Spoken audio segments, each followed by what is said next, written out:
ጤና ይስጥልን የተከበራችሁ ተመልካቾቻችን አዲስ ሚዲያ ኔትወርክ ዋርካ የተሰኘው ፕሮግራማችን እነሆ አሁን ጀመረ። በዋርካ ፕሮግራማችን አገልጋዩን ተቋም ከተገልጋዩ ማህበረሰብ ጋር ፍለፊት በማገናኘት ተገልጋዩ ማህበረሰብ የሚያነሳቸውን ጥያቄዎች አገልጋዩ ተቋም የሚመለከታቸው ባለድርሻ ተቋማቶች በጋራ ምላሽና አስተያየት የሚሰጡበት ፕሮግራማችን ነው። በዋርካ ፕሮግራማችን ላይ የማይነሱ ጥያቄዎች የማይሰጡ ሐሳብና አስተያየቶች አይኖሩም። ለተነሱ ጥያቄዎችና ሐሳቦች የሚመለከታቸው ኃላፊዎችና ባለድርሻ አካላቶች እዚሁ አዳራሽ ውስጥ ተገኝተው በቂ የሆነ ምላሽና ማብራሪያዎችን የሚሰጡ ይሆናል። በአጭር ጊዜ በረጅም ጊዜና በመካከለኛ ጊዜ ምላሽ የሚሰጣቸውን ጉዳዮችም ያብራራሉ። አዲስ ሚዲያ ኔትወርክ ከአዲስ አበባ ኮሙኒኬሽን ጉዳዮች ቢሮ ጋር በመተባበር የሚያቀርብላችሁ ነው የሚሆነው። ዛሬ ቆይታ የምናደርግበት ቢሮ የቤቶች ልማትና አስተዳደር ቢሮ እንዲሁም የቤቶች ልማት ኮርፖሬሽን ቢሮ ላይ ቆይታ የምናደርግ ነው የሚሆነው። እዚህ ጥሪ የተደረገላችሁ ከ11ዱም ክፍለ ከተማ የተውጣጣችሁ ነዋሪዎች አላችሁ። ያላችሁን ጥያቄ በቀጥታ ታነሳላችሁ። ኃላፊዎች የእናንተን ጥያቄዎች ለመመለስ እዚህ ተገኝተዋል። በቀጥታ ምላሽ እየሰጡ ቆይታ የምናደርግ ነው የሚሆነው። የቤቶች ልማትና አስተዳደር ቢሮ ኃላፊ እዚህ ተገኝተዋል። ወይዘሮ ቅድስት ወልደ ጊዮርጊስ እዚህ አሉ። የእናንተ ምላሽ በቀጥታ ምላሽ እየሰጡ ቆይታ ያደርጋሉ። አቶ ሽመልስ ታምራት የአዲስ አበባ ቤቶች ልማት ኮርፖሬሽን ዋና ዳይሬክተርም እዚህ አሉ። እንዲሁም ሴክተር መስሪያ ቤቶች ጥሪ የተደረገላችሁ አላችሁ። በየክፍለ ከተማው ያላችሁ የቤቶች ኃላፊም እንዲሁ አላችሁ።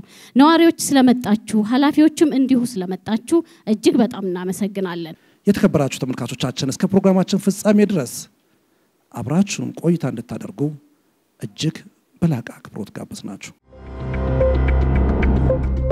የአዲስ አበባ ከተማ አስተዳደር ኮሙኒኬሽን ቢሮ ጠንካራ የኮሙኒኬሽን ስርዓት በመዘርጋት በቂና የተሟላ መረጃ ያለው በከተማዋ ሁለንተናዊ እድገት ንቁ ተሳትፎ የሚያደርግ ህብረተሰብ በመፍጠር ከተማችን አዲስ አበባን የአፍሪካ የብልጽግና ተምሳሌት እንድትሆን እየሰራ ያለ ተቋም ሲሆን ከአዲስ ሚዲያ ኔትወርክ ጋር በጋራ በመሆን ይህንን ዋርካ የቴሌቪዥን ፕሮግራም ስፖንሰር አድርጎ አቅርቦላችኋል። የአዲስ አበባ ከተማ አስተዳደር ኮሙኒኬሽን ቢሮ አገራችን የምትሰራው የልማት ሁኔታ እንደ ቂርቆስ ጥሩ ስራዎች እየተሰሩ ያሉበት ሁኔታዎች አሉ። በቅርብ ደግሞ የተጀመረው የቤት ቆጠራና የግልም የመንግስትም የማናቸውም ሁኔታ ላይ ተጣርቶ ሳይንቲፊካል በሆነ ሰነዶች አሰነዳደድ ላይ በምርጥ ሁኔታ ከተቀመጠ ነገ ለሌሎች ልማት ተነሺዎች ምላሽና ወሳኝ የሆነ አቅጣጫ ያስቀምጣል እላለሁ። መንግስታችን እየሰራ ነው ያለው፣ ሰፊ ስራ እየተሰራ ነው ያለው። ግን ደግሞ የተወሰኑ ሰዎች የሚያበላሹ አሉ። በቃ ያንን እንዴት እንስራ ነው በጋራ።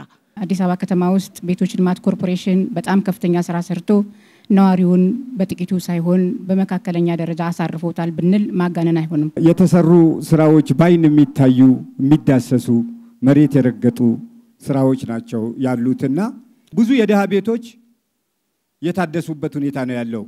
እንደ አዲስ አበባ እንደ ጉለሌ በጣም ተሰርተዋል። እላቸው ላይ ላስቲክ ለብሰው ሲያድሩ የነበሩ አባቶች፣ እናቶች፣ እህቶች ቤታቸው ታድሶላቸዋል። እንዲሁም የደሃ ተመርጦ ባይዳረስም በጣም ብዛት ያላቸው የደሃዎች ቤት አግኝተዋል። መንግስታችን ቀጥታ አይኑ ጉዞው ወደ ልማት አድርጎ ትግል ውስጥ የገባበት ሁኔታ ነው ያለው። ከአዲስ አበባ ከተማ ቤቶች ችግር ሊፈታ የሚችለው የዛሬ 13 ዓመት ያሉትን የቀበሌ ቤቶችን ችግር ብቻ ከመጠበቅ በዛ በየወረዳው ባሉት በመንግስት ቤቶች ሰፊ ቦታዎች ባሉበት ህንጻ እንዲሰራ በህዝብና በመንግስት ህንጻ የሚሰራበት መንገድ ቢመቻች አንድ ጥያቄ ጠይቃለሁ። ቤቶችን በህገወጥ የሚይዝ የለም። አንድ ቤት ብቻ አይደለም፣ 2-3 ቤት የሚይዝስ የለም። የቀበሌ ቤት ኖሮት ኮንዶሚኒየም ያለው የለም። ኮንዶሚኒየም ይዞ የኪራይ ቤቶች የያዘ የለም። እሱ ብቻ አይደለም፣ የጋራ መኖሪያ ቤቶች ከመሰረተ ልማት ጋር ተያይዘው የሚነሱ በርካታ ጉዳዮች የሉም።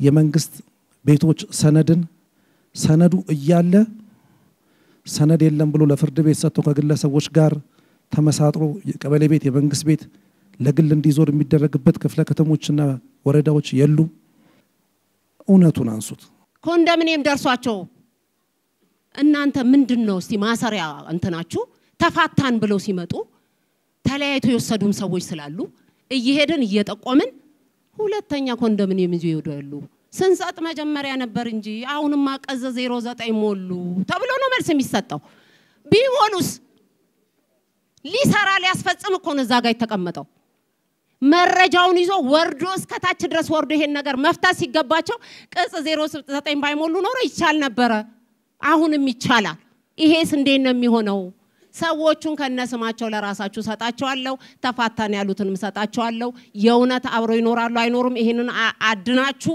ደርሳችሁበት ይሄ ነገር ቤቱ ተቀምጦ ለአንድ ደሃ መሰጣት አለበት ባልና ሚስት ሁለት ቤቶች ማን ነው ወሳይ ኩነት ያንዱን የጋብቻ አላገባም በሚል ይሰጣል ለአንዱ ያገባቸዋል አላገባም ተብሎ ይሰጣል በ500 ብር በ1000 ብር በ2000 ብር ከዛ በኋላ ሰትየው አዛ ሌላ ኮንዶሚኒየም ቤት አላት ይሄኛው እዚህ ኮንዶሚኒየም ቤት አለው ይሄ በትክክል እስከነስም እስከነ ብሎክ እስከነ ቤት ቁጥር ማቅረብ ስለሚቻል ማለት ነው ከመንግስት የተነሳ ወደ ግለሰብ እየተሸጠ ነው ማለት ነው ስለዚህ መንግስት ቤቶችንም እያጣ ነው በአመት ማግኘት ያለበትን የክራይ ገንዘብም እያጣ ነው ያለው የቀበሌ ቤት እየኖረ ኮንዶሚኒየም ደርሶ ቢኖር እሱን በተደጋጋሚ ሪፖርት አድርገናል ይሄን እርምጃ ለመውሰድ ወሳጅ አካል ነው ያጣነው ኮንዶሚኒየም ደርሷቸው ቤቱን ያለቀቁ የመንግስትንም ቤት የያዙ ግለሰቦች መኖራቸው እንዲሁ ተያይዞ የሚነሳ ነው ከነፋስ ስልክ ላፍቶ ጋር ተያይዞ እንዲሁ ከደሃ ጋር እንዲሁ ተያይዞ ለነሱ ቤት እየደረሰ አይደለም የሚሰጡ ቤቶች ለሌሎች ነው የሚል ቅሬታዎች እንግዲህ ይስተዋላሉ ይሄንንና ቅድም የተነሱ ጥያቄዎችን አያይዘው ይመልሱልን ኮንዶሚኒየም ደርሷቸው ቅድም ከነዋዳችንም ተነስተዋል ኮንዶሚኒየም ደርሷቸው ነገር ግን አሁንም ቀበሌ ቤት መንግስት ቤት ላይ የኖሩ ኮንዶሚኒየምን አከራይተው የሚኖሩ አካላቶች አሉ ተብለው ተነስተዋል እንግዲህ ብዙ እንደዚህ አይነት ኬዝ ያላቸውን እኛም አግሬሲቭሊ እየሄደን ችግሮችን ለመፍታት ከፍተኛ ጥረት እያደረግን ያለን ዶክማ በደረሰን ሰዓት ምንም ጊዜ ሳንሰጥ እርምጃ ወስደንባቸውም አሉ አሁንም ቅድም ያቀረቡን ነዋሪያችን ከዚህ በፊት አላቀረቡም ቢሮ መጥቶልኔ አላቀረቡም ነገር ግን አሁን የቀረበውን መረጃ ወስደን ሌሎችንም በፊት በጀመርነው መልኩ ፈተን ያለው መረጃዎችን በአግባቡ አደራይተን ለአዲስ ሚዲያ ኔትወርክም ለጠያቂ ነዋሪዎቻችንም በግልጽ የምናሳውቅ ይሆናል ማለት ነው ጥያቄያችሁ ተፈቷል እንዴ እኔ የጠየቁት ጥያቄ በኮንዶሚኒየም ቤት ደርሷቸው ኮንዶሚኒየም ጋር ሲሄዱ ቤቱ ላይ ምንም አግባብ ባለው ሰው እየተሰጠው አይደለም ህገወጥ ሰዎች ናቸው እየኖሩበት ያሉት ስለዚህ ይሄንን ክትትል ተደርጎ ለሚመለከተው አካል ለቤት ጠያቂ አካል አልተሰጠም ነው ሁለተኛ በተለያየ ምክንያት አካባቢውን ለቀየዱ ሰዎች ሲሄዱ ህገወጥ የሆኑ ሰዎች ነው እየኖሩበት ያሉ አግባብ ያለው ሰው ህጋዊ የሆነ ሰው ወይም ቤት ያጣ ሰው ያመለከተ ሰው በቤት ውስጥ እየገባበት እየኖረበት አይደለም ነው ጥያቄ ክቡር ጽፈት ቤት ኃላፊ አድምጠዋል አይደለ እሳቸው እያሉ ያሉት ከቀደም ጀምሮ በህገወጥ መልኩ የተዛወሩ ቤቶች አሉ መረጃ አለኝ በቤት ቁጥር ያውሉት በእጃቸው ከፍ አድርገው እያሳዩት ነው ሰሚና ያጣነው እንጂ በቤት ቁጥር ጭምር በደረሰኝ ይከፈልባቸው የነበሩ ቤቶች ጭምር አሉ አንድ ሁለተኛ ኮንዶሚኒየም ደርሷቸው ሰዎች ሲሄዱ የተለቀቁ ቤቶች ወይ ለደሃ ተብለው ወይ ደግሞ በአግባቡ መሰጠት ላለበት አካል ሳይሆን የተሰጠው ህገወጦች ናቸው እየኖሩበት ያሉት ይሄንን ከፈለጉ ቤት ቁጥሮቹን ጭምር ቤቶቹን ጭምር በመረጃ አሳያለሁ ነው እያሉ ያሉት እነዚህን መረጃዎች ወስደን በእጃቸውም ስላሉ መረጃዎቹ ወርደን ከመመለከቱ አካላት ጋር ሆነን ከሳቸውም ጋር ሆነን አጥርተን ምላሽ ብንሰጥ ይሻላል ስለዚህ በእጃቸውም ይዘዋል ትክክል ናቸው ስህተት አለ ብዬ አላስብም ወስደን አጥርተን ለሚዲያም ለጠያቂውም በቂ ማብራሪያ ብንሰጥ ይሻላል ከዚህ በፊት ግን ለኔ በዚህ ደረጃ መረጃ ስላልመጣ ነው ቅድም ያነሳሁት አሁን በእጃቸው ስላለ ወስደን አብረን ከዛሬ ከወጣን ጊዜ ጀምሮ አጥርተን የመንግስትን ኢንተረስት ትክክለኛ ለሆነ አካል መተላለፍ አለበት ትክክል ነው እንደዚህ አይነት ችግሮች ካሉ አጥርተን መረጃውን ትክክለኛ እርምጃ ወስደን እናሳውቃለን የምለውን እንወስዳለን 35 የቀበሌ ቤቶች ወደ ግል መዞራቸውን እርሱ ያውቃሉ አላውኩም ለኔ መረጃ አልመጣም 2010 ነው ያሉት 2010 በተደረገ ቆጠራ 35 የመንግስት ቤቶች ወደ ግል ዞረዋል 15 ኮንዶሚኒየም የደረሳቸው ቤቶች ደግሞ ለማይገባው ሰው ተላልፏል ነው የሚሉት ማለት ነው። እኔ ጋር የደረሰኝ መረጃ የለም ግን አሰራሩን ያውቃሉ እርሶ? ምንም መረጃ የለዎትም? የለኝም። መረጃ የለዎትም? እነዚህ መረጃዎች ተቋሙን ግን ይመራሉ? ተቋሙን የመራን ነው። ነገር ግን ከዚህ በፊት ስተላለፍ መረጃ እንለዋወጣለን ከነበሩ ተቋማቶች ጋር አመራር ስተካካ መረጃ እንለዋወጣለን። ሁለተኛ ደግሞ ከተነዋሪዎቻችንም መረጃ በአግባቡ ጥቆማ ሲመጣ በሚገባ አደራጅተን ለምንመለከተው እርሶ መረጃ ከተለዋወጡ ይሄ ለምን ተፈጠረ? መረጃ የሚያውቁ ከሆነ የሚለዋወጡ ከሆነ መረጃ ያውቃሉ ማለት ነው። ስለዚህ ለምን ክፍተቱ ተፈጠረ ነው። በነገራችን ላይ አሁንም መረጃ እንለዋወጣለን እያሉ ነው። በአሁኑ ሰዓትስ ወደ ግል የዞሩ አሉ የሉም? እንግዲህ ወረዳ 2 ላይ አሁን ባሉን በተጨባጭ አሉ ተብሎ የምንረካክባቸው የምናውቃቸው ቤቶች ለምሳሌ እንግዲህ ከ2010 ከሆነ የተለዋወጣቸው መረጃዎች በአሁኑ ሰዓት ምን ያክላሉ? አሁን በአሁኑ ሰዓት 253 ቤቶች አሉ በእጃችን ማለት ነው። እንግዲህ ቅድም ከሚያነሱት በልማት የፈረሱ ወደ ሌላ በወሰን ባለፈው በተካለለ በወሰን ወደ ሌላ ወረዳም ይሄዱ አሉ፣ ኮልፌ ይሄዱ አሉ። ምናልባት ያኔ አሁን ከነበሩ ቅድም ከሚያነሱት 15 ቤቶች በልማት የፈረሱ ናቸው። 104 ቤቶች ሌላ ወረዳ ይሄዱ አሉ። ጀሞ የሚባል ወረዳ ላይ 7 ቤቶች ኮልፌ ክፍለ ከተማ ይሄዱ አሉ። አሁን በተጨባጭ ደግሞ አሁን ወደ ሲስተም ያስገባናቸው 253 ቤቶች አሉ ሲስተም የገቡ ማለት ነው። ሜቢ ምናልባት እንግዲህ ልዩነት 30 ምናምን አካባቢ ቤቶች ይኖራሉ አሁን እሳቸው ከሚያነሱት ጋር ማለት ነው። እንግዲህ አሁን ከሚያነሱት ቅድም 35 ቤቶች የሚሉት የማይታወቁ ለኛም እሳቸው መረጃ ቀደም ብሎ ስላልሰጡ አሁን ከተሰጡ መረጃው ተነስተው እሳቸው መረጃ መስጠት አይጠበቅባቸውም። በነገራችን ላይ አንድ ተቋም የሚመራ የስራ ኃላፊ በስሩ ያሉትን ቤቶች አብጠርጥሮ ማወቅ አለበት። ክፍለ ከተማው ላይ የሚመራውን ቤቶች ያቃሉም የሚል እምነት ነበረኝ በነገራችን ላይ። ስለዚህ አሁን መረጃ ስላልሰጡኝ ነው ያሉት። መረጃ ሲሰጡት ደግሞ ገና ያጠራሉ የሚል እምነት ይኖረናል። እኔ ያነሳሁት ያለሁት በትክክለኛ ፍሎ እናደርጋቸው ናቸው። እሳቸው አሉ ስላሉ እንጂ እኔ የተረካከብናቸው ቤቶች ቅድም ያነሳናቸው ቤቶች ናቸው ምናቃቸው ማለት ነው። ጥሩ ክቡር የጽህፈት ቤት ኃላፊ እንደዚህ እናርክ። እርሱ አሁን ግለሰቦች ያነሳሉ መረጃ ከየትም ይመጣል። ተሳስቶ ተንጠባጥቦ ሊቀር ይችላል በአሰራር ሂደት። መረጃ ደግሞ ከህብረተሰቡ ይመጣል። መረጃ በተለያየ አጋጣሚ ከሰነዶች ይገኛል። እሱም መሰረት አድርጎ ችግሩን ማረም ነው መሰረታዊ ጉዳያችን። አሁን ግለሰቡ ያነሱትን መረጃ አድርገው የመንግስትና የህዝብን ጥቅም በሚያስከብር መልኩ እስከ መቼ አጣርተው ለቢሮ መረጃውን ይሰጣሉ? በዚህ ሳምንት ውስጥ እኛ ከዛሬ ጀምሮ መረጃውን ወስደን አጥርተን ትክክለኛ ምላሽ እንሰጣለን በዚህ ሳምንት ውስጥ ማለት ነው። ንፋስ ስልክ ላይ የተነሳው ነገር 35 ቤቶች በነገራችን ላይ ያው ኦዲት ተደርገዋል። እንደ ከተማ የመንግስት ቤቶች እና የንግድ ቤቶች ኦዲት ተደርገዋል። ፋይንዲንግ አላቸው። ፋይንዲንጋቸው በአንድም በሌላም ትክክል ነው ትክክል አይደለም ሌላ ጉዳይ ነው። ግን ደግሞ ኦሬዲ ኦዲት ተደርገዋል። ከዛ አንፃር ይመስለኛል ወደ ኋላ የተናገሩት ወንድሜ 35 የሚሆኑ ቤቶች አቢውስ ተደርገዋል የሚል ሐሳብ ያላቸው። እነዚህ ቤቶች በትክክል ምናልባት የንፋስ ስልክ ላፍቶ ክፍለ ከተማ ጽህፈት ቤት ኃላፊው ሙሉ መረጃው ላይ ኖሮ ይችላል።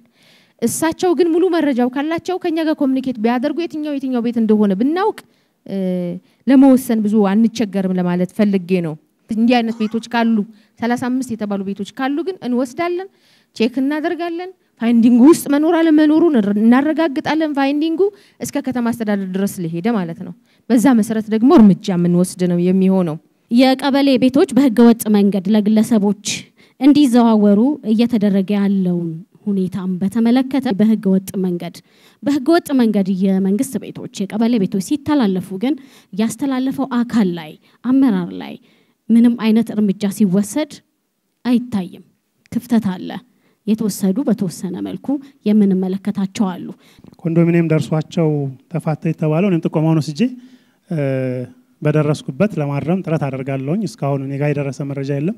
አይ ቲንክ ወረዳ ላይ ይመስለኛል መረጃው የተሰጠው። እንግዲህ ባልና ሚስት አብረው የተሰጣቸው በሁለተኛ ዙር ያገኙት ኮንዶሚኒየም ባልደረሰው ተፋተው ሚስት ሁለተኛ ቤት ወስዳ ሁለት ኮንዶሚኒየም ወስደው ከሆነ እሱን አጥርተን ከሚመለከተው ክፍለ ከተማ ጋር በጋራ እርምጃ የምንወስድ ነው የሚሆነው ማለት ነው። በባልና በሚስት ቤቶች ይያዛሉ የሚለው ሊያዙ ይችላሉ። ይሄም አንዱ የክራይ ሰብሳቢ የሌብነቱ መገለጫ ስለሆነ ማለት ነው። በደረስንበት ጊዜ ግን እርምጃ ወስደናል። አሁን በዚህ ሳምንት እንኳን በጉለሌ ክፍለ ከተማ ወረዳ 5 ላይ በዚህ መልኩ ባልና ሚስት በተለያየ በአንድ ወረዳ ውስጥ እዛው የመንግስት ቤትም የግል ቤትም ኖራቸው ለአመታት የቆዩት እርምጃ ወስደናል። በዚህ ሳምንት እንኳን ማለት ነው። ስለዚህ ትሬንዱ አለ ማለት ነው። የማስተካከል የማረም ትሬንዱ አለ። ችግሩ ግን አይኖርም አንልም ማለት ነው። ነገም ከነገ ወዲያ ልንደርስበት እንችላለን። ትላንት የደረስንባቸውን አስተካክለናል። በዚህ መንገድ ብንሄድ ነው የተሻለ የሚሆነው የሚል ነገር ነው። ጥቆማ ትክክል ነው የሚል ነገር አለኝ። እርምጃ እንወስዳለን ነው 2-3 የሚይዙት ላይም ሌሎችንም ከአሰራር ጋር ተያይዘው እየወሰድንም ነው ብለዋል። በምን ጉዳይ ላይ ማን ላይ መቼ ምን ወሰዳችሁ ይሄኛውን ለቤቱ ግልጽ ቢያደርጉለት የሚል ነው። አንደኛው ሲነሳ የነበረው ቤቶቹን ተረክበው ለ2 ዓመት ያክል የቤት ኪራይ ያልከፈሉ ሰዎች አሉ ነው። ይሄንን ሲስተም ይፈተዋል ነው መጀመሪያ አሰራር ይፈተዋል። ህገወጥ ጋር የተያያዙ ቤቶችን እንደ በዘላቂነት ኢቭን ኢፍ ሰነድ ኖሯቸው በህጋዊና በህገወጥነት የተያያዙ ቤቶችን መለየት የሚያስችል ስርዓት ነው የገነባ ነው እንደ ቤቶች ማለት ነው።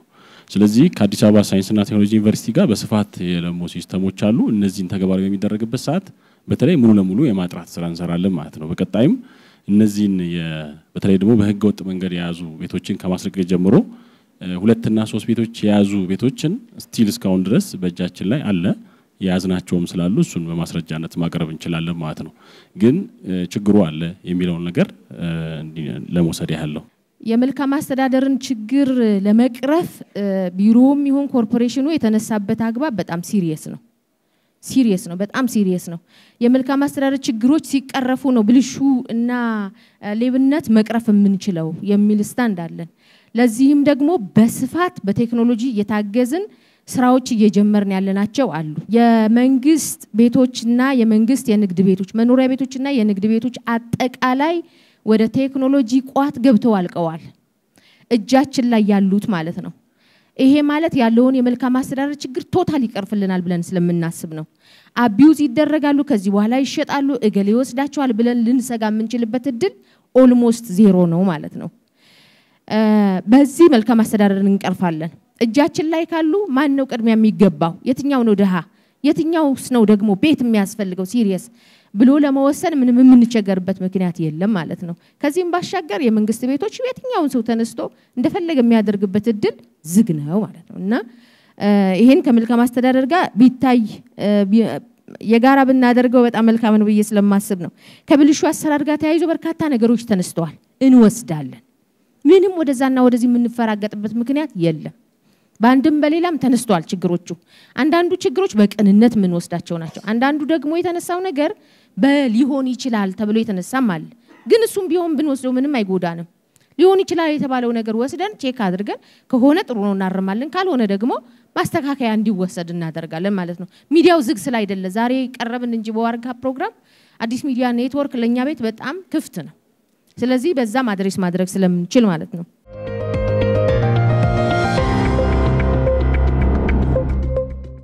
ቀበሌ ቤቶች ኦዲት እንዲደረግ ቢባልም ኦዲት የሚያደርጉት ሰዎች ትክክለኛ አይደሉም የሚል ከናንተ ከቤቱ የመጡ ጥያቄዎች አሉ። ይሄ እንዴት ይታያል? እንዴት ያዩታል እርሶ?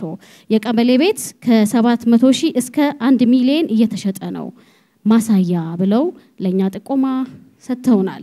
ወረዳ 4፣ ወረዳ 10፣ ወረዳ 11፣ ወረዳ 5 ላይ የመንግስት የቀበሌ ቤቶች እየተሸጡ ነው የሚል ጥያቄ አለ። ቅድም ሲያነሱት ወይም ደግሞ በመልእክት እንደመጣላችሁ ኦዲት እያደረግን ነው በተጨማሪ ማለት ነው። ኦዲት ስናደርግ ከሁሉም አካባቢ ከየቀጠና ከሚባሉት አካባቢዎች ላይ ህብረተሰቡ የተሻለ መረጃ ይሰጣሉ ብለን የምናምናቸውን ሰዎች እንዲመረጡ ተደርጎ ከቤቶች ባለሙያዎች ጋር በጋራ በመሆን እያንዳንዱን ቤት ለቤት የማጥራት ስራ ነው የተሰራው።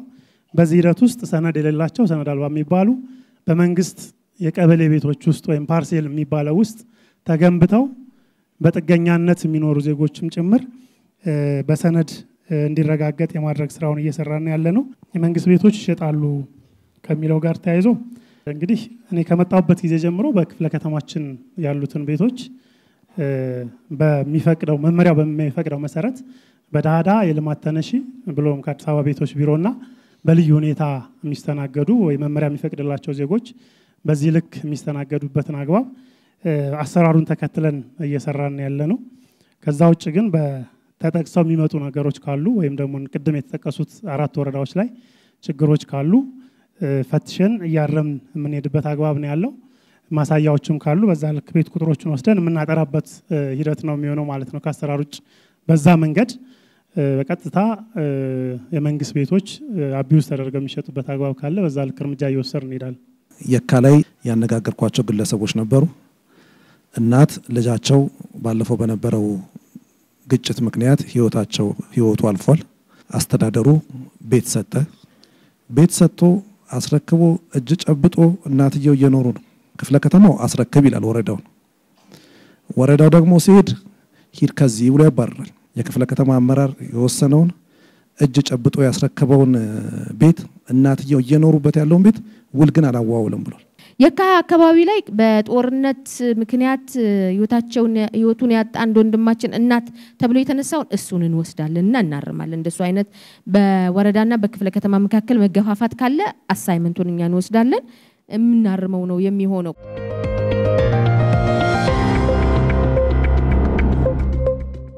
ተመልካቾቻችን እየተከታተላችሁት የምትገኙት የዋርካ ፕሮግራማችን ነው።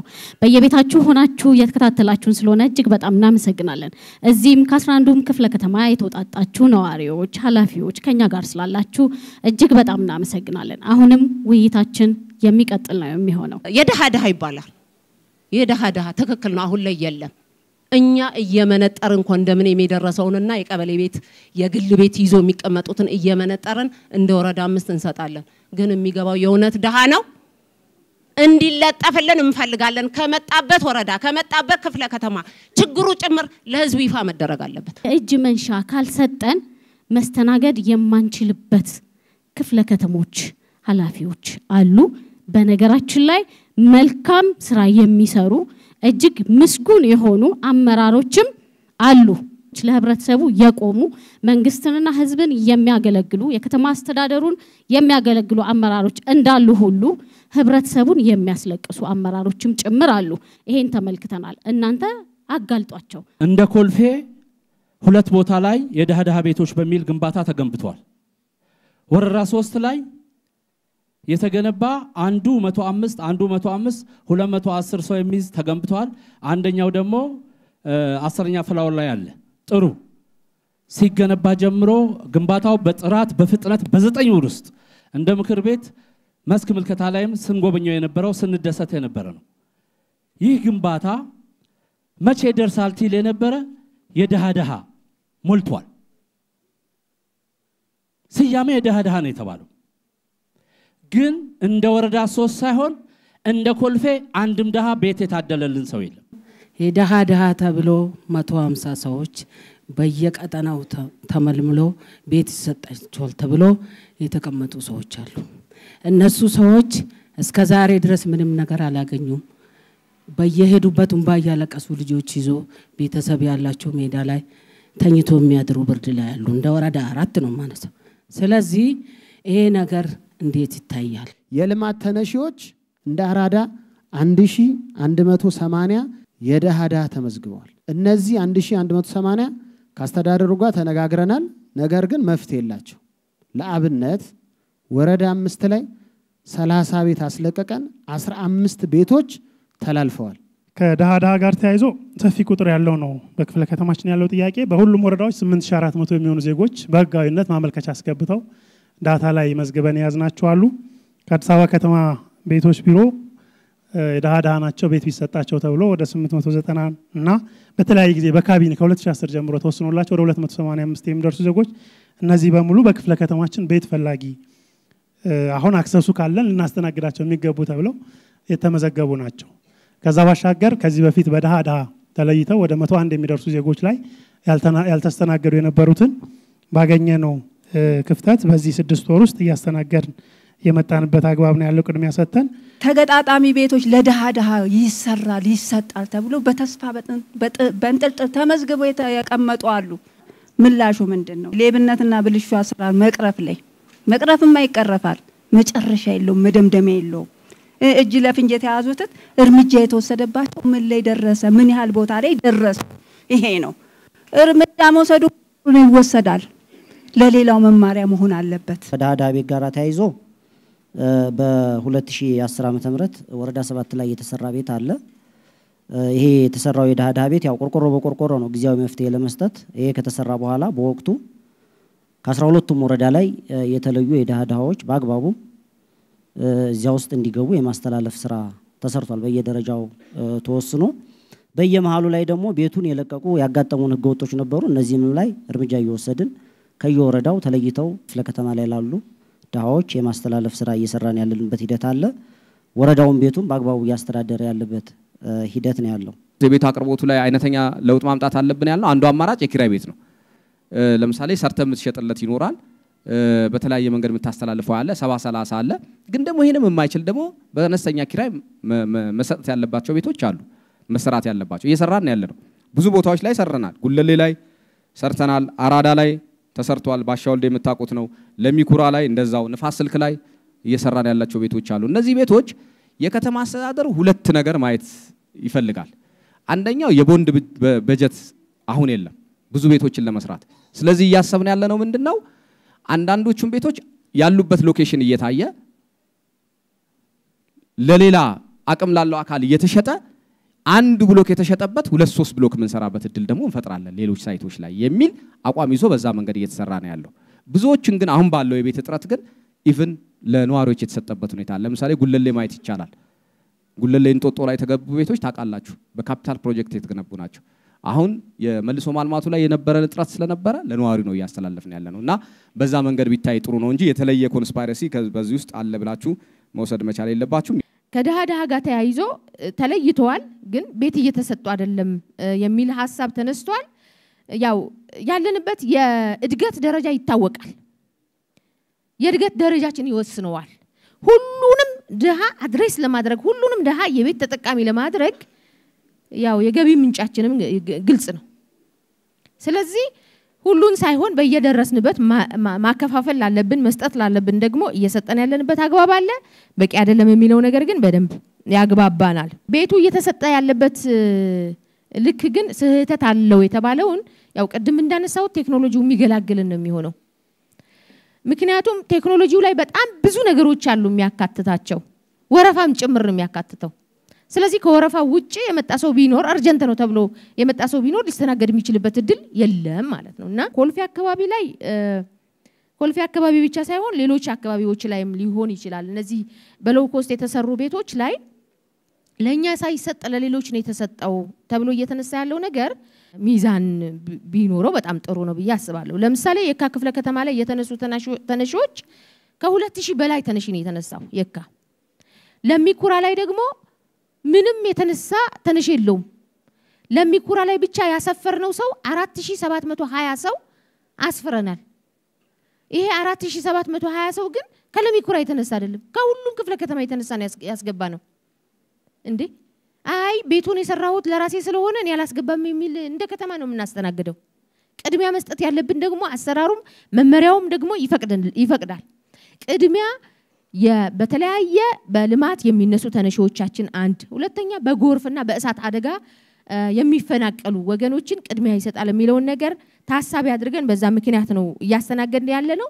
አሁን ለጊዜው አገልግሎቱን ዝግ አደረገን እንጂ ተነሺዎቻችንን ስንጨርስ ሌሎችንም ማናስተናግድበት ምንም ምክንያት የለም።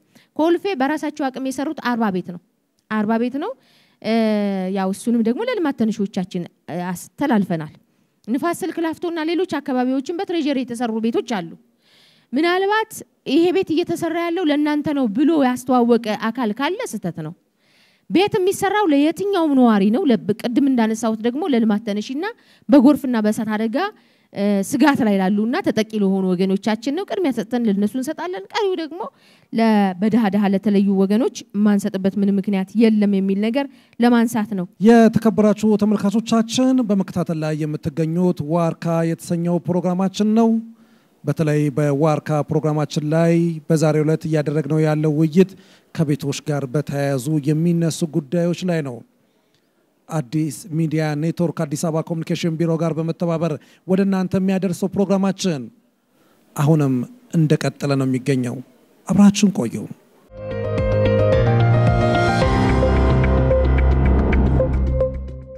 ጉለሌ ላይ ወረዳ 2 ላይ የቤት ቁጥር 194 ወልዴ መድህን በሚባል ስም የተያዘ ቤቱ ደረሰኝ እያለው ደረሰኝ ጭምር የለውም ተብሎ መረጃ እያሉት መረጃ የለውም ተብሎ መረጃው እንዲጠፋ ተደርጎ ጥቆማ እየተደረገም ቤቱ ግን ወደ ግለሰብ ቤት እንዲዞር ተደርጓል። የቀበሌ ቤት የሚል ነው። እኛ ጋር እዚህ በጽሁፍ መረጃ ከመጡ መካከል ነው። ብልሹ አሰራር ጋር በተያያዘ እንደተባለው መንግስት ቤት ያው በአንድም በሌላም ይስተዋላል። በተለያዩ ጊዜ ህብረተሰቡ የሚሰጣቸው ጥቆማዎች አሉ። እንደ ጉለሌ በተለያዩ ጊዜ እየገመገምን እርምጃ እየወሰን እያስተካከልን የመጣንባቸው ሂደቶች አሉ። ችግሮችም ሲከሰቱ ደግሞ የማረም የማስተካከል ሂደቱ በጣም በስፋት አለ። ተጠያቂነትም የማስፈን ስራ አለ ማለት ነው። በዚህ በጀት ዓመት እንኳ በተለያየ መንገድ ይሄው ድርጊት ሲገለጽ የነበረበት ሁኔታ አለ። አላግባብ የሚያዙ የመንግስት ቤቶች አሉ። እነዚህ የሚያዙ የመንግስት ቤቶችንም ደግሞ የሚያመቻቹ ባለሙያዎችም አሉ። አላግባብ ውል የሚሰጡ ውልም ሲገባቸው መዋዋል የሚገባቸውም ሰዎችም ውል እየከለከሉ በተለያየ መንገድ ለክራይ ሰብሳቢነት የማመቻቸት ነገሮች አሉ እንደ ጉለሌም ማለት ነውና ይሄንን ተከታትለ እርምጃ ወስደናል።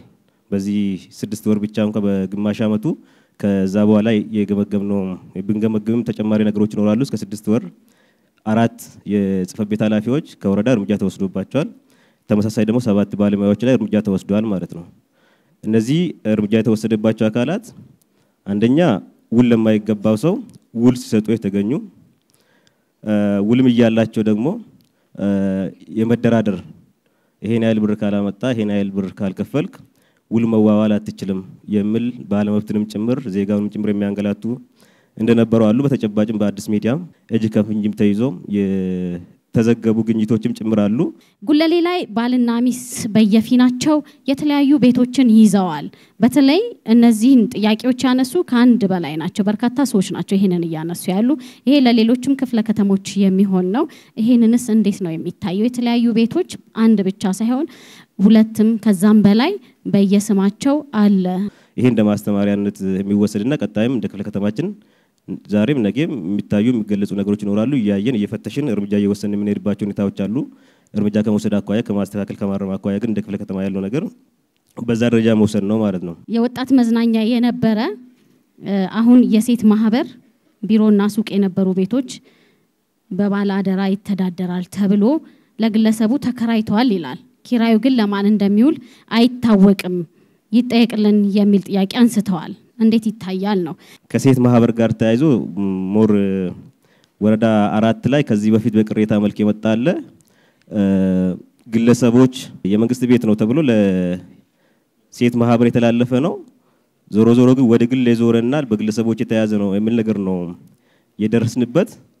ከመሬት ጋር በመቀናጀት መሰራ መቻል ያለበት ጉዳይ ነው። በመሬት በኩል የምንጠይቃቸው መረጃዎች ካለ ለነሱ መረጃ ሰጥተን ልናግዛችሁ እንችላለን የሚል ነገር ነው ያስቀመጥነው በወቅቱ ማለት ነውና ፋርዛ ላይ እንበትም በዛ ደረጃውን ቅሬታው ካለ እሱን ብናጠራውና ብናግዛቸው የሚል ነገር ነው ያለኝ ማለት ነው። ያወቅነው ግን ያለፍነው ነገር እንደሌለ ለማስቀመጥ ፈልጌ ነው ማለት ነው። ከዛ ውጪ የወረዳ 2 ላይ 194 የሚባል የቤት ቁጥር አላግባብ ወደ ግል ዞሯል የሚለው ንዑስ ቀበሌውን ተነስቶ ቢሆን ጥሩ ነበረ። ወደ 5 የሚጠጉ ንዑስ ቀበሌዎች አሉ እዛ ወረዳ ላይ። ነገ ከነገዳ ወርደን ብናጠራውና እርምጃ ብንወስድ ብናስተካክል የሚል ነገር ነው። እኛ ጋር የመጣ ነገር ስለሌለ ማለት ነው።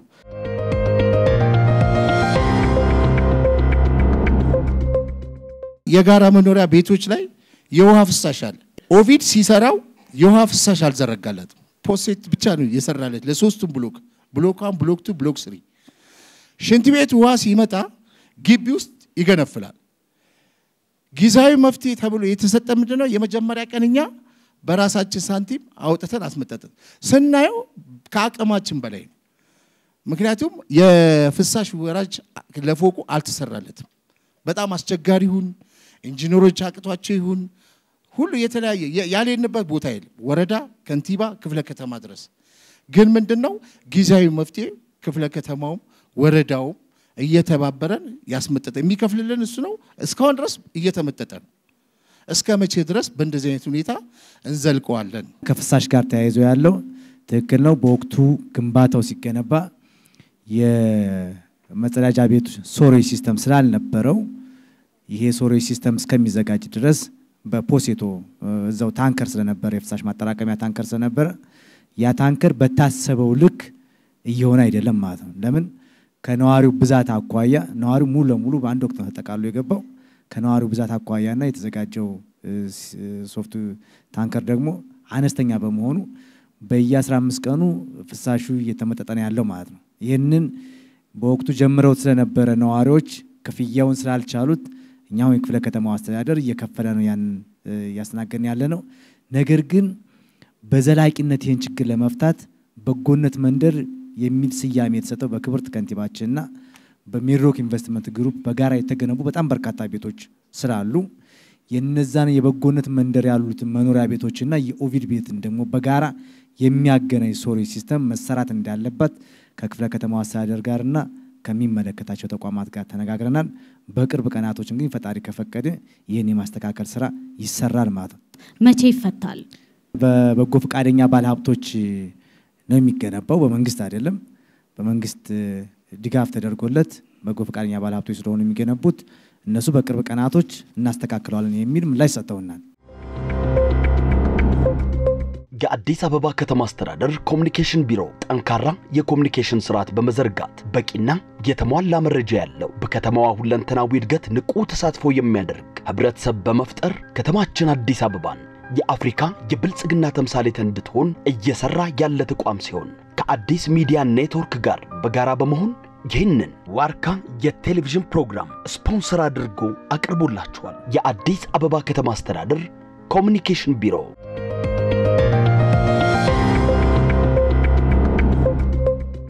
ወጣቱስ በምን አይነት ሁኔታ የቤት ተጠቃሚ ሊሆን ይችላል? አይተናል። ብዙ እየተሰራ ነው። ብዙ ጥሩ ነገሮች ያገኙ፣ ብዙ በልማት የተነሱ አካባቢዎች አድቫንቴጅ ያገኙ ሰዎች አሉ። ወደ ጉለሌ ስመጣ የጉለሌ አስተዳደር ላይ ያሉ የቤቶች ችግራችንን እንዴት ሊፈቱ ይችላሉ? በ1995 ዓመተ ምህረት የተመዘገቡ ተመዝጋቢዎች ኮንዶሚኒየም እስከ ዛሬ ድረስ አላገኙም ነው። አዎ አላገኙም። ምክንያቱን እንግዲህ ከየት ነው መፍትሄ የምናገኘው? እንዲህ የልባችን ትርታ ከሚያዳምጥ አካል ነው የምናገኘው። በኮንዶሚኒየም ቤት ተመዝግበው ምንም ቤት ያልደረሳቸው በመጠባበቅ ላይ ያላቸው የዕጣ ፈንታቸው ምንድነው? እንግዲህ ቤት ከተማ አስተዳደሩ ባለው የቤት አይነት መሰረት ያስተናግድ ይችላል። ምናልባት ደግሞ የታችኛው መዋቅር ላይ ቤት ወይ ደግሞ ይዞታ ለልማት በሚፈልግበት ሰዓት ያጠቃላይ ከልማት ጋር ተያይዞ የሚነሱ አካላት እንደ አጠቃላይ ፍላጎት ሊኖራቸው ይችላል። ግን በዛ ፍላጎት መሰረት ለመሄድ የሚቻለውን ያህል እንደ ተቋም ይዘነው ይሄርንበት ያለው ሁኔታ ነው። በዚህኛው ዙርም ማክሲሙም እስከ 9000 በላይ የልማት ተነሾች ለማስተናገድ ቅሬታቸውንም በሚገርም ሁኔታ ለመፍታት ከተማ አስተዳደሩ የሄደበትን ርቀት ወይ ደግሞ የሄደበትን የተሰጠውን ማቅጣጫ እንደ ተቋም ለመፍታት ጥረት ተደርጓል። የሚነሱ ነገሮች ካሉ ግን በራችን ያው ኦልሞስት ምሽት ብሉ ጭምር ምንሰራበት ተቋም ስለሆነ መጥቶ ቅሬታውን ማስገባት ይቻላል ማለት ነው። እጣ ያልወጣላቸው ሰዎች አሉ። አዎ ከ97 ጀምሮ ተመዝግበው በርካታ ሰዎች የቤት ተጠቃሚ ሆነዋል። አሁንም ጭምር 2005 የተመዘገቡ 97 የተመዘገቡ ያልወጣላቸው አሉ። ይታወቃል። ይሄ መረጃው እኛ ጋርም አለ፣ ባንክ ላይም አለ፣ በቁጠባ መረጃ ስለሚያዝ ማለት ነው። ስለዚህ እንግዲህ አሁን የከተማ አስተዳደሩ እንደምታውቁት የቤት አቅርቦቱ ላይ በነበረው ሞዳሊቲ ብቻ መቀጠል አይችልም። ይሄን ደጋግመን ስለተናገርን ማለት ነው። በነበረው ሞዳሊቲ ብቻ ለመቀጠል አሁን ያለው የፋይናንስ አጠቃላይ አቅርቦቱ የግንባታ ፋይናንስ አቅርቦቱ ፈተና ሆኖብናል። የቦንድ ብድር በጀት ኦልሞስት ቆሟል ማለት ይቻላል። ከተማ አስተዳደሩ አሁን በራሱ ካፒታል በጀት ነው ተወሰነ እየተንቀሳቀሰ ያለው።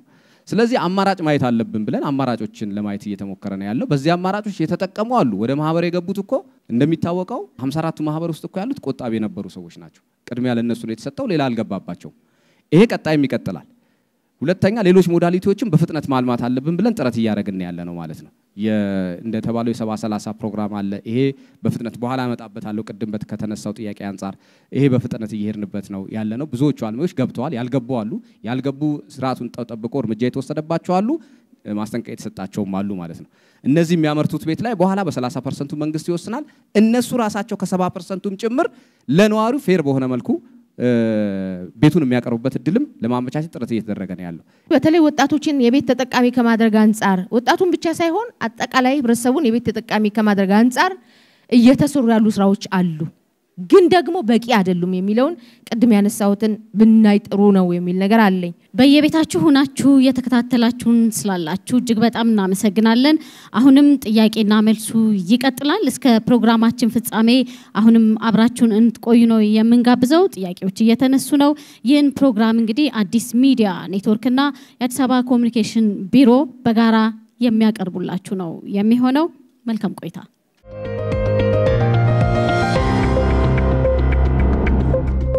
ቤት ሲተላለፍ ለከተማ አርሶ አደሮች ቦታ ተሰጥቷቸው ወይም ደግሞ ምትክ ተከፍሏቸው ካሳ ተከፍሏቸው ነገር ግን የጋራ መኖሪያ ቤቶች ሲተላለፍላቸው በተለይ ደግሞ ቀበሌ ቤት ውስጥ እየኖሩ ያሉ የጋራ መኖሪያ ቤት የተላለፈላቸው የገበሬ ቤተሰቦች አንድ ቤት ውስጥ 5 ሆነው ከሆነ 5 ኮንዶሚኒየም አግኝተው አንድ ቤት ውስጥ 3 ሆነው ከሆነ 3 ኮንዶሚኒየም አግኝተው ዛሬ ግን ያገኙትን ኮንዶሚኒየም ቤት እየኖሩበት እንዳልሆነ ብዙ መረጃ አለን። ይሄ ቤት ግማሹ ተሸጧል፣ ግማሹ ተከራይቷል። ቤቶች ልማት ኮርፖሬሽን ይሄ ሲሆን ምን ይሰራል? እኔ ቤቶች ኮርፖሬሽን እና ህዝብ ልዩነቱ ስላልገባኝ በኋላ ላይ ኃላፊ ያብራራል። ከምን ተነስቼ ነው? ወረዳ 2 ቀበሌ 0204 ሸማች የህብረት ስራ ማህበር ሲሰራበት የነበረው ጽህፈት ቤት ክራይ አልከፈላችሁም በሚል የህዝቡን ንብረት አውጥተው ጎጆ የሚባል ቦታ ላይ አውጥተው አሽገው ጉዳዩ ፍርድ ቤት ላይ ደርሷል። ስንከራከር እስከ ቢሮ ድረስ መጥተናል። ነገር ግን መፍትሄ የለም። የክፍለ ከተማችን የቤቶች አስተዳደርም ስለሚያውቁት ምንድነው ይሄን ያለ ከበደ ከወረዳ ጀምሮ በማዕከላዊት እስከ ማዕከል ድረስ የደረሰ ነገር መፍታት ለምን አልተቻለም? የመንግስት ቤትና የግለሰብ ቤት ተቀላቅሏል። ቀላቅለው ቤት ሰርተዋል አያይዘው ብዬ ከ2012 ዓመተ ምህረት ጀምሮ አቤቱታ ያቀረብኩ ነው። 4 አመራር ተፈራርቋል። ክፍለ ከተማም ሄጄ የዋና ስራ አስፈጻሚ አማካሪዎች እዛ ውስጥ ያሉ የወረዳችን ስራ አስፈጻሚ የነበረ ሰው አለ እዛ ውስጥ አቤቱታዬን በጀመርኩበት ሰዓት የነበረ እየመለሰኝ ነው ያለው። ነገ እንመጣለን፣ ቦታው ድረስ መጥተን እናያዋለን። የመንግስት ቤትና የግል ይዞታው እንዴት ሊቀላቀል ቻለ ብለን እናያለን ብለው ይሸኙኛል። እኔ ቁጭ ብዬ እጠብቃለሁ። አንድም ቀን መጥተው አቤቱታዬን ሊሰሙ አልቻሉ። በየጊዜው አመራር በተቀያየረ ቁጥር እንደ አዲስ አቤቱታ ከማቅረብ ውጪ መፍትሄ ላገኝ አልቻሉ። አሁን ላይ ለመሆኑ የቀበሌ ቤትና የግል ቤቶች ከጎኑ የቀበሌ ቤት ፈርሶ ሲሄድ የግል ቤቶችን እንዴት ነው እየታየ ያለው? እየታየ ስላልሆነ ዛሬ ላይ ኮሻራ አልበሰው መልሰው እኮ በተለይ ፊት ለፊት የሚታየው ነው እንጂ ግቢ ውስጥ ያለ የቀበሌ ቤት ማን ነው እየዞረ ያየው? አንዱ ፈርሷል፣ አንዱ ጉራማይሌ ነው። አንድ ላይ የኖሩ መርጠው ባለ 2 መኝታ ቤት ብለው ወስደው በቆይተው የቀበሌ ቤት ገንብተው በመንግስት መሬት ላይ የኖሩትን ግን አትንኳቸው ገዝተውት ነው እየተባለ እንዲህ እየተሞዳመዱ በነባር ቀበሌ 09 ወረዳ 5 ውስጥ የሚመለከተው አካል ከመጣው እጃቸው ነው ሲጄ ማሳየት ስለሚችል ከማን ነው የገዛችሁ? ይሄ የኔ ስራ አይደለም እኮ የኔ ስራ ይሄ ቤት እና ከሌ የቀበሌ ቤት አግኝተው ሄደዋል። ይሄ የሰራችሁ በመንግስት መሬት ላይ ነው አስነሱ ነው አይደል? የኔ ጥያቄ ቤቶች የትኞቹ ናቸው? ትክክል ነው መረጃው? ትክክል ነው መረጃው። ሰርቼ ነው ገዝቼ ነው ብላ ተቀምጣለች። ስለዚህ ይሄንን መስራት ያለበት እዛ የተቀመጠው አካል ነው አይደል እንዴ? እኛ መጠቆም ነው። ይሄን መስራት ያለበት እዛ የተቀመጠው ወንበሩን የሚያሞቀው ነው። መረጃ መቀበል አለበት። መረጃ መውሰድ አለበት። ከማን ነው የገዛችሁ? ከየት ነው ያመጣችሁ? ይሄን መጠየቅ የማፋንታ ነው። ምክንያቱም ከጎን ያሉ ሰዎች ሰፊ ሰዎች ቀጥለው ሲሰሩ የነበሩ ሰዎች አፍርሰው ሄደዋል። እሷ ግን የተቀመጠችው ለምንድን ነው? ማንኛው ነው የበላው? ቤቶች የመንግስት ቤቶች ባንድም በሌላም በጣም በርካታ ክፍለ ከተሞች ላይ ወደ ግል ቤት እየዞሩ ያሉበትን አግባብ እየተነሳ ነበረ። ትንሽ ነገር ልበል፣ ከምንም ነገር በላይ ቢሮውና ኮርፖሬሽኑ ብቻውን ሊሰራ የሚችልበት እድል እንደሌለ ማወቅ አለብን። ሁላችን መተጋገዝ ካልቻልን አጠገባችን ያለው ጎረቤታችን ያለው ቤት ሲሸጥ ያው እዛው ያለው ሰው በደንብ ያያል። የጥቆማ የስልክ መስመሮች አሉ፣ ነፃ የስልክ መስመሮች አሉ። 6922 የሚባል የስልክ መስመር አለ፣ ነፃ የስልክ መስመር። በዛ ጥቆማ ማምጣት ይቻላል፣ መጠቆም ይቻላል።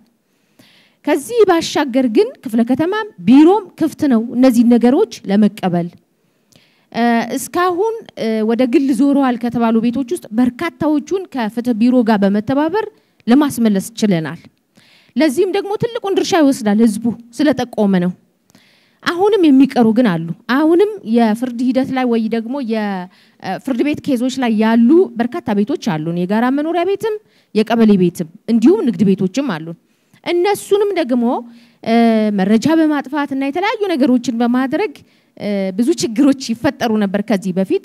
ከዚህ በኋላ ያለው ነገር ቀደም እንደተናገርኩት ኦሬዲ ወደ ቴክኖሎጂ ስለገባ ወደዛም ወደዚህ ማድረግ አይቻልም። የከዚህ በፊቶቹን አጥርቶ ወደ ራሳችን ለመመለስ ግን ሰፊ ስራ እየተሰራ ነው ያለው። ለዚህም ደግሞ ቃል መግባት የምፈልገው እርም የሚባል ነገር እኛ ቤት አይገኝም ከዚህ በኋላ በፍጹም። የመንግስት ቤቶች የድሃ ቤቶች ናቸው። ለአልቲሜት ጎሉ ድሃን በቃ አድሬስ ማድረግ ነው ሌላ አይደለም። ስለዚህ በተቻለን መጠን ባንድም በሌላም የተሰረቁ ቤቶችን ሰብሰብ አድርጎ ወደ ራስ ለማምጣት ሰፊ ስራ እንሰራለን የሚለውን ነገር ለማስቀመጥ ነው። ጉለሌ ላይ የተነሳው፣ ቂርቆስ ላይ የተነሳው፣ ቃቂ ቃሊቲ ላይ የተነሳው ነገር እኔ በግሌ ባገኛቸውና ሙሉ መረጃውን ቢሰጡኝ አንድ ሌሊት አናድርበትም የሚል ነገር ለማንሳት ነው።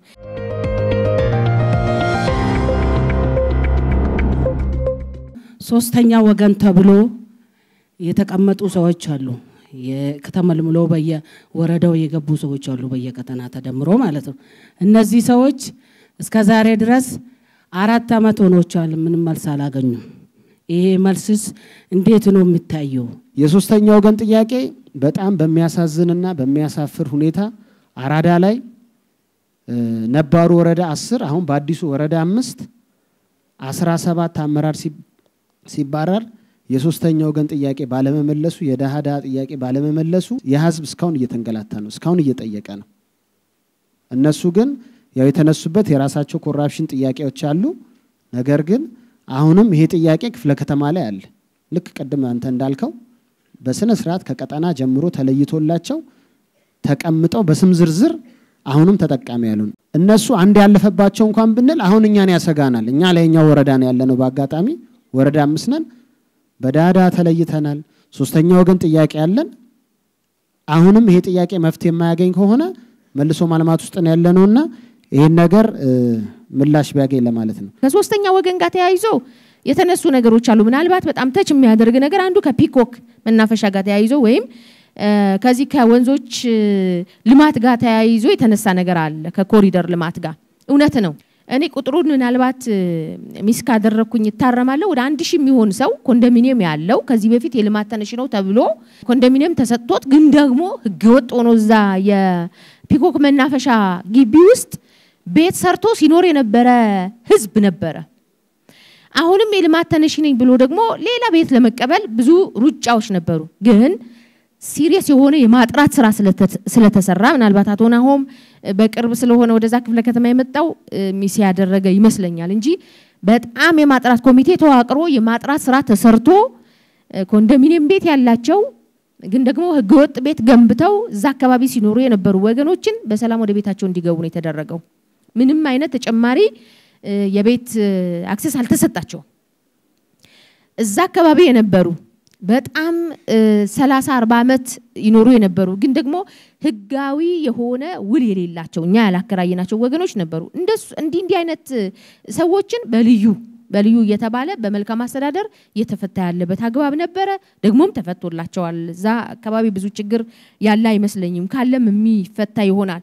ከሶስተኛ ወገን ጋር ተያይዞ ግን ምናልባት አንድ ቤት ውስጥ ያው ልጅ የሌላቸው ግን ደግሞ የእህት የወንድማቸውን ልጆች ይዘው ይኖሩ ያሉ አረጋውያን ሊኖሩ ይችላሉ። የህግ አግባብ አለው እሱ። ከህግ መቼም እኛ ምንመራበት መመሪያ አለን። ከመመሪያ ውጪ ወደ ግራም ወደ ቀኝም ልንል አንችልም። የቤቶች ህግ አንድ ቤት ቤተሰብ ነው ተብሎ የተቀመጠለት አባት፣ እናት፣ ልጅ ነው። ግን ደግሞ እነዚህ ሰዎች ረጅም አመት እየጦሩ ከሆነ ጧሪ ቀባሪ ከሆኑ እነዚህ ሰዎች የነዚህን ሲጦሯቸው ያሉትን ሰዎች ቤት የማይወርሱበት ምንም ግራውንድ የለም። ነገር ግን አሁን እዛ ቤት ውስጥ ረጅም አመት ስለተቀመጡ ብቻ ቤት ሌላ ቤት ይሰጣቸው የሚል አሰራር ስለሌለ ለዛ እጅግ በጣም ነው የምንቸገረው የሚለውን ብንወስድ ጥሩ ነው።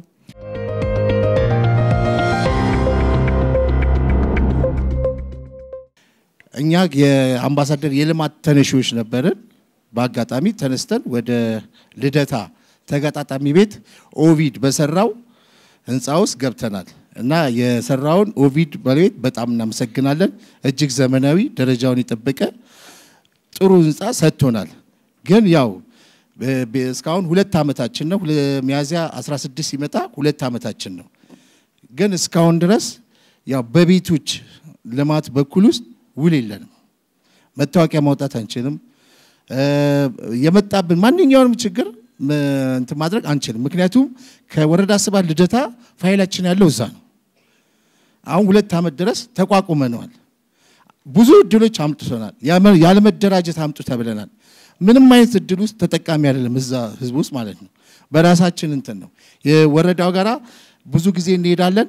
ውል የላችሁ ምንም አይነት ነገር ስትገለ አናቃችሁም አይነት ነገር ነበር። አሁን በመግባባት በመቀራረብ ብዙ ነገሮችን ከነዋሪዎች ጋራ ግንኙነት እየፈጠሩ አንዳንድ ነገሮችን ማድረግ ጀምሯል። ይሄ ውል ቤቶች ኮርፖሬሽን መቼ ነው የሚያዋውለን? ፋይላችንን መቼ ነው የሚያዛዝርልን? 2 ዓመት ድረስ ጠብቀናል። በመልሶ ማልማት ላይ የነበሩ እንቅፋቶች ምን ይመስላሉ?